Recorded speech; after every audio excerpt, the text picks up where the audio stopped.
अस्सलाम वालेकुम। चलती का नाम गाड़ी है, क्यों महंगी होती जा रही सवारी है और क्यों हमारी किस्मत हारी है। ये बात को समझने के लिए हमें देखना पड़ेगा कुछ दिन कबल पेश किया गया 2025 और 26 का बजट। इस बजट में कई ऐसी पॉलिसीज को रिवाइज किया गया और प्रपोज किया गया है जिसके नतीजे में अजीबो-गरीब सी चीज़ें होती जा रही हैं। आज हम इन्हीं चीज़ों के बारे में डिस्कस करेंगे। एक एक करके आपको बताता हूँ कि ये कौन सी चीज़ें हैं। पहली चीज़ जिसको हम डिस्कस करने वाले हैं ये है सेल्स टैक्स, ठीक है। दूसरी बात जिसको हम डिस्कस करेंगे वो है पेट्रोलियम लेवी। तीसरी बात जिसको हम डिस्कस करेंगे वो है कार्बन लेवी। और इसके बाद कुछ और चीज़ें हैं जिसको हम डिस्कस करेंगे। ये सारी चीज़ें क्यों इंपॉर्टेंट है? सबसे पहले ये समझना ज़रूरी है कि इन तमाम चीज़ों का डायरेक्ट असर आपकी लाइफ के ऊपर होता है, वो भी रोज़मर्रा की और कुछ ऐसी भी जो कि शायद आपकी ख्वाहिशात हों या जिसके लिए आप बहुत अरसे से पैसे जमा कर रहे हो। तो ये वीडियो आपके लिए बहुत इंपॉर्टेंट होने वाली है। इन तमाम चीज़ों के ऊपर खास नज़र रखिएगा और समझने की कोशिश कीजिएगा, क्योंकि इसी के बाद आपको समझ आएगा कि आखिर ये सारी चीज़ें आपकी रोज़मर्रा में किस तरह असरअंदाज होने वाली हैं। ठीक है, तो शुरू करते हैं भाई सेल्स टैक्स से। तो सेल्स टैक्स को रिवाइज किया गया है, वो भी एक ऐसी जगह के ऊपर शायद जो एक एंट्री लेवल गाड़ी है। हम सभी जानते हैं कि पाकिस्तान में एक ही ऐसी गाड़ी है जो अब सबसे सस्ती है, ठीक है, और अकेली ही मौजूद है और कोई कंपनी इस कैटेगरी की गाड़ी भी नहीं देता, ठीक है। ये गाड़ी है सुजुकी की ऑल्टो, 660 सीसी है, सबसे सस्ती गाड़ी है। स्टेट बैंक की रेगुलेशंस के बाद ये भी हो गया था कि फाइनेंस भी जो है वो 30 लाख तक ही होगा। तो अब यही एक गाड़ी बचती थी बची कुची कि जिसको शायद फाइनेंस करके कोई इंसान जो मुतवस्सित तबके से ताल्लुक़ रखता है वो शायद ख़रीद सके या कैश पे ख़रीद सके या अपनी जो भी जमा पूंजी उसके ज़रिए ख़रीद सके। तो पहले ही कुछ टाइम पहले इसके ऊपर प्राइस बढ़े थे और ये बेसिकली 30 लाख को क्रॉस कर चुकी थी। अब मज़े की बात यह है कि इस बजट से पहले तक जो मामला था वो ये था कि 850 सीसी तक जितनी भी गाड़ियाँ थी उनके ऊपर जो टैक्स था, जिसको हम जनरल सेल टैक्स कहते हैं, वो था 12.5%, जिसको बढ़ा के इस बजट के अंदर कर दिया गया है 18%। इससे फ़र्क ये पड़ेगा कि ये गाड़ी मज़ीद महंगी हो जाएगी। एक गाड़ी जो बनी ही इसलिए है कि भाई कोई एक आम आदमी या कोई आम आवाम अपनी गाड़ी का जो भी सफ़र होता है या अपनी ज़िंदगी का जो सफ़र होता है जिसमें पहली गाड़ी ख़रीदनी होती है, वो ये एक पहला स्टेप था, उसको मज़ीद दूर करते चले जा रहे हैं। उनको मज़ीद जो है वो मुश्किल का शिकार करते चले जा रहे हैं कि तुम ये भी नहीं ख़रीद सकते, ठीक है। और इसके ऊपर भी जो है वो 12.5% से बढ़ाकर 18% जो है वो सेल्स टैक्स कर दिया गया है, जिसके नतीजे में होगा क्या कि इसके ऊपर इसकी कीमत मज़ीद बढ़ जाएगी। 1,30,000 से लेके 1,50,000 के दरमियान कहीं भी ये कीमत बढ़ सकती है या शायद बढ़ भी गई हो और फिर आपको मज़ीद अब महंगी ये गाड़ी दस्तयाब होगी। अच्छा, अब आते हैं दूसरी बात के ऊपर, वो क्या है भाई? Petroleum levy. अब ये पेट्रोलियम लेवी क्या है? अच्छा देखें, सबसे पहले तो समझें कि पेट्रोलियम लेवी क्या है। भाई पेट्रोलियम लेवी ये है कि पेट्रोल जो है वो हमें मिलता है एक प्राइस के ऊपर, जो कि अभी आजकल के लिहाज से हमें मिल रहा है तकरीबन 254 रुपए का। एक्स रिफाइनरी प्राइस, यानी कि रिफाइनरी से जब पेट्रोल निकलता है तो उसकी जो कीमत पड़ती है, ठीक है, पर लीटर के हिसाब से, वो है 148 रुपीज़ 0.51, यानी कि 148 रुपीज़ या 149 रुपीज़ का आपको जो है वो रिफाइनरी से राइट अवे निकल के जो पेट्रोल की कीमत है वो इतनी। उसके ऊपर फिर क्या है? Petroleum levy. तो वो 70 रुपये जो है वो कर दी गई है। पहले 60 रुपये थी, अब 70 रुपये कर दी गई है। तो ठीक है, अब 70 रुपये वो आप मज़ीद ऐड कर लें 148 रुपीज़ के अंदर। फिर उसके ऊपर कस्टम ड्यूटीज़ होती हैं जो कि 15 रुपये 28 पैसे के आसपास है। फिर आप आ जाएँ, फिर डीलर कमीशन है, यानी डीलर है जो कि उसको इधर उधर फैला रहा है, ठीक है, डील कर रहा है जिसके अंदर, उसके भी अपने कमीशन है, वो है तकरीबन 8.5 रुपये, या यूँ समझें कि 8 रुपये 64 पैसे। ये सारे एस्टिमेटेड क्या कहते हैं फिगर्स हैं, ये थोड़े बहुत आगे पीछे हो सकते हैं। अब इसके बाद अगर हम जाएं तो ऑयल मार्केटिंग कंपनीज़ हैं, OMCs, इनका भी अपना मार्जिन है तकरीबन 8 रुपये का, या फिर यूँ समझ लें कि 7 रुपये 58 पैसे का। इसी के बाद हम आ जाएं तो इनलैंड फ्रेट इक्वलाइजेशन मार्जिन है, वो भी है तकरीबन 5 रुपये 33 पैसे का। उसके बाद फिर आ जाएं तो अब एक मज़े की चीज़ है, वो है भाई कार्बन लेवी। अब ये क्या बात है? हम वैसे ही पैसे इतने ज़्यादा दे रहे थे कि अब आप ये देखिए कि 148 रुपीज़ जो है वो एक्स रिफाइनरी प्राइस था, ठीक है। और उसके बाद अब टैक्सेस को अगर हम लगाएं तो टैक्सेस की मद में ही तकरीबन हम 107 रुपये दे रहे हैं। आप सोचें कि टोटल जो आप पेट्रोल 1 लीटर जो है वो अपनी बाइक के अंदर डलवाते हैं या गाड़ी के अंदर डलवाते हैं, जो कि आपको 254 रुपये का आसपास पड़ता है, ठीक है, इसमें तकरीबन 107 रुपये सिर्फ आप टैक्सेस की मद में दे रहे हैं, ठीक है, सिर्फ टैक्सेस की मद में दे रहे हैं। अब बात क्या है? उसमें मजीद टैक्स बढ़ा दिया गया। हमारे यहाँ भी बड़े मजे की बात है कि अजीब गरीब नाम दे दिए जाते हैं। हमने बहुत सारे ऐसे टैक्सेस देखे, फर्दर टैक्स, एडिट टैक्स, पता नहीं होता लिए क्यों जा रहे हैं, वजह क्या है, किस नाम पे बस लगा दिए जाते हैं, हमें देने पड़ते हैं। इसी तरीके से अब एक नया टैक्स लेके आया गया है। आई थिंक इसके ऊपर तो बाकायदा बैठ के ब्रेनस्टॉर्मिंग की गई है कि भाई हाँ एक वैलिड एक जस्टिफाइबल किस्म की हम चीज़ लेके आए जिसको हम जस्टिफाई कर सकते हैं और उसके बाद फिर उस टैक्स को जो है वो लगाया जाए। तो ये टैक्स आपके लिए लेके आया गया और इस टैक्स का जो नाम है वो बेसिकली है कार्बन लेवी। अब ये कार्बन लेवी है क्या, और ये भी नहीं कि ये एक ही तरफ से आपके ऊपर लगाई गई हो, ये भी मैं आपको एक्सप्लेन करता हूँ कि ये सिर्फ एक दफ़ा आपके ऊपर पेट्रोल पर नहीं लग रही, ये एक और जगह के ऊपर भी लग रही।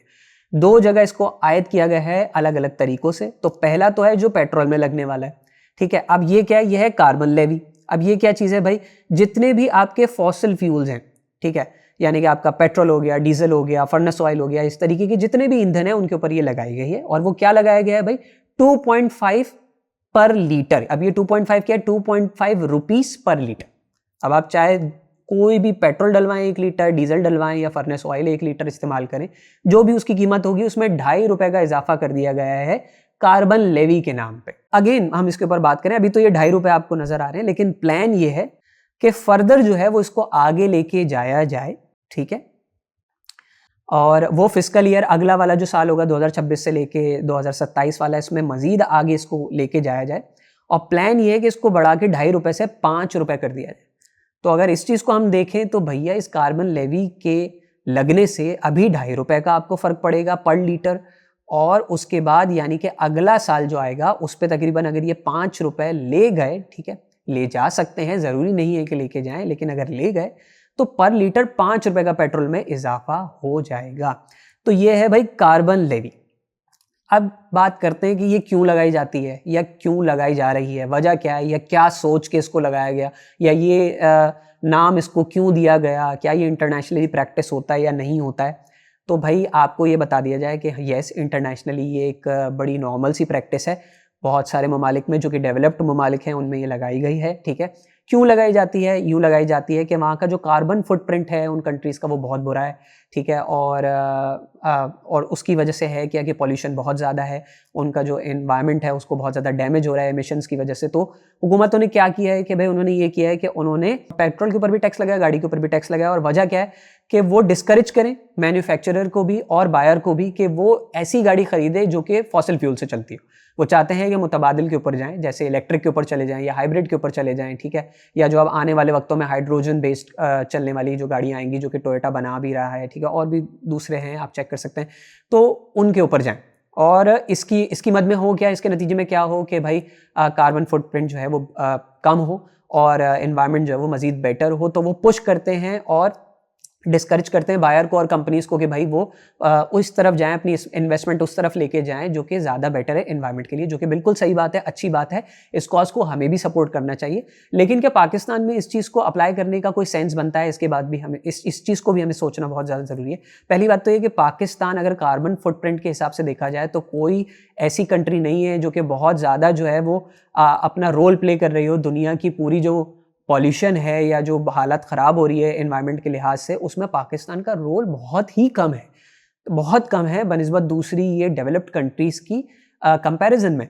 तो हमारे ऊपर ये लेके आना कुछ बात समझ नहीं आती। हमारा तो भाई अगर हम बेसिक इंफ्रास्ट्रक्चर देखें वो ही ठीक नहीं है, तो हमें ऐसी गाड़ियों के ऊपर मुतबादिल पे लेके जाना कि भाई जैसे इलेक्ट्रिक गाड़ियां, तो उनके लिए तो आपको बहुत ही अच्छा और बहुत ही वेल डेवलप्ड इंफ्रास्ट्रक्चर चाहिए होता है कि मैं एक इलेक्ट्रिक गाड़ी चला रहा हूं तो मेरे पास अबंडेंस के अंदर बिजली मौजूद हो, बिजली भी सस्ती मौजूद हो, हर जगह उसके जो है वो चार्जर्स मौजूद हो, ताकि मैं प्रॉपर्ली उसके ऊपर सफ़र कर सकूं, मुझे कोई रेंज एंजाइटी ना हो, मुझे कोई प्रॉपर इश्यूज़ ना हो। हमारे यहाँ तो भी बहुत सारे मसाइल हैं, हमारे यहाँ बिजली के वैसे ही मसले हैं, बिजली 19-19 घंटे जो है वो कई सारे इलाकों में नहीं है मौजूद, ठीक है। हमें पेट्रोल के ऊपर स्ट्राइक्स हो जाती हैं, अक्सर औकात मसले रहते हैं, बिजली का वैसे ही बहुत बड़ा क्राइसिस है। तो ये जो एक डिस्करेज किया जा रहा है, तो डिस्करेज किया किस चीज़ के ऊपर जा रहा है, पेट्रोल के ऊपर।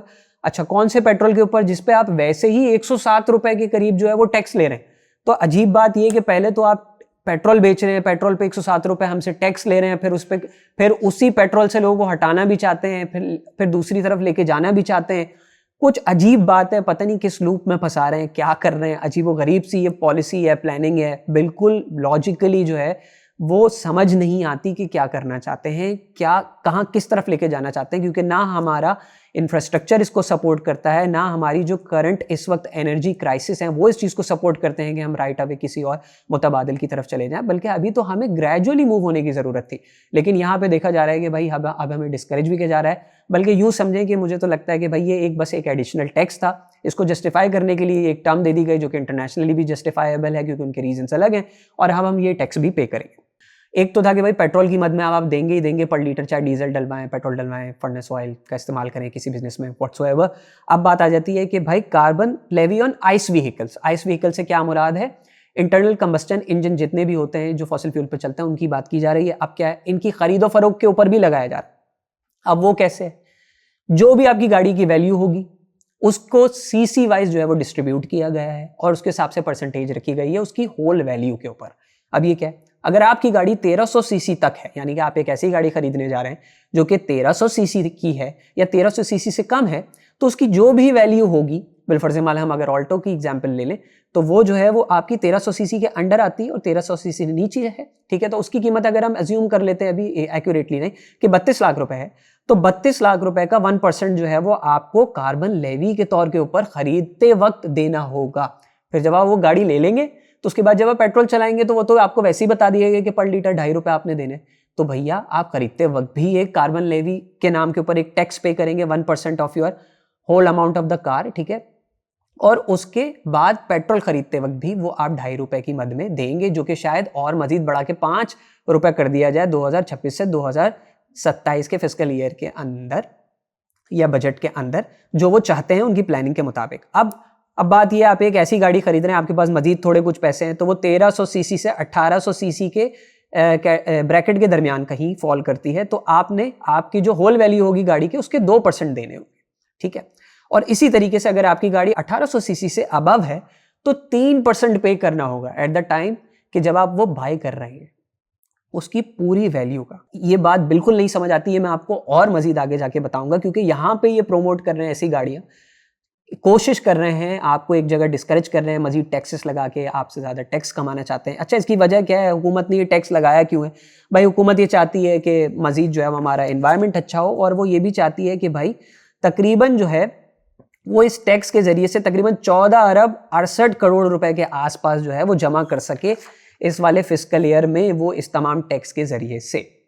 एक तो चीज़ ये है। दूसरी बात ये है कि वो भी ये कह रहे हैं कि वो एनवायरनमेंट को साफ़ करना चाहते हैं, लेकिन अब मामला क्या? ठीक है, आप एनवायरनमेंट को साफ करना चाहते थे, अब जो आपकी ऑटो पॉलिसी थी, अब पता नहीं कि वही ऑटो पॉलिसी रहेगी, रिवाइज होगी, क्या होगी, नहीं होगी।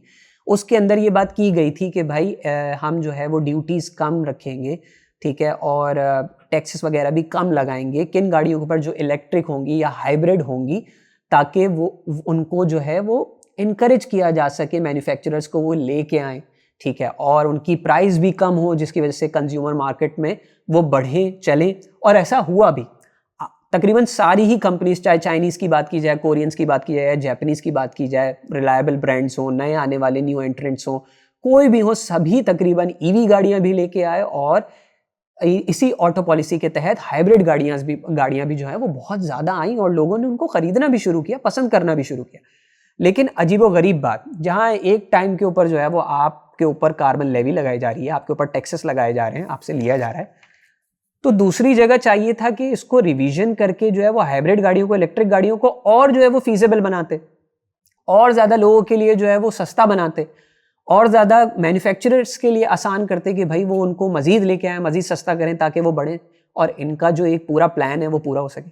लेकिन वो भी नहीं हुआ। अब हुआ क्या है? वो एक अजीब व गरीब और बहुत ही मज़ेदार किस्म की बात है, और वो ये है कि भाई अगर हम देखें कि जो हाइब्रिड गाड़ियाँ थी उनके ऊपर जो अल्लाह भला करे टैक्स था या ड्यूटी थी, वो जो थी भाई अल्लाह भला करे वो आपकी थी, जीएसटी जो टैक्स था वो बेसिकली था 8.5%। पहले उसको रिवाइज करके ले गए हैं तकरीबन 25% के ऊपर। अब आप सोचें कि जब अब गाड़ियां जो 1 करोड़ से नीचे थी या 1 करोड़ से जस्ट ऊपर थी, उनके ऊपर कितना बड़ा प्राइस का इम्पैक्ट आया होगा। तो अब बात होगी क्या कि भाई पैसे तो बढ़ गए, और ये पैसे बढ़ पता है कितने रहे हैं? ये तकरीबन 6 लाख रुपए से लेके 12 लाख रुपए तक या 11 लाख रुपए तक जो है वो पैसे बढ़ रहे हैं डिफरेंट गाड़ियों के ऊपर। एक जगह आप कहते हैं कि आपको बेटर जो है वो एनवायरनमेंट चाहिए, आप ऐसी गाड़ियाँ जो है वो रोड पे लेके आएँ, ख़रीदें और चलाएं।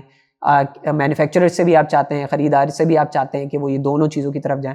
एक जगह आप जो है वो टैक्सेस बढ़ा रहे हैं कि वो चीज़ें महंगी हो जाएं, कि आपको ज़्यादा टैक्स मिले। तो भाई किस तरीके से ये इक्वेशन बैलेंस होती है कि ख़रीदने वाला भी ख़रीदे, लेके आने वाला भी आए और चीज़ें मज़ीद महंगी होती चले जाएँ? ये तो कहीं भी मुमकिन नहीं है और ना ही हो सकता है। तो ये तो बिल्कुल समझ ना आने वाली बात है। ये तमाम इन्फॉर्मेशन बेहद ज़रूरी थी कि आप तक पहुँचाई जाए, कि आप समझ सके कि किस तरीके से जो है वो ओवरऑल एक इस तरीके का प्रोसेस डेवलप किया गया है कि आपसे टैक्स तो लिया जा रहा है, मुख्तलिफ तरीक़ों से लिया जा रहा है, और उस टैक्स कलेक्शन की वजह से चीज़ें मज़ीद आपकी पहुँच से दूर हो रही हैं क्योंकि वो महंगी हो रही हैं। और जो दूसरी चीज़ों के ऊपर इनका असर पड़ता है, जैसे फ्यूल प्राइसेस का, वो भी आपके ऊपर पड़ेगा। तो हर तरीके से आपके ऊपर बोझ है, आप हर जगह पैसे ज़्यादा पे करेंगे।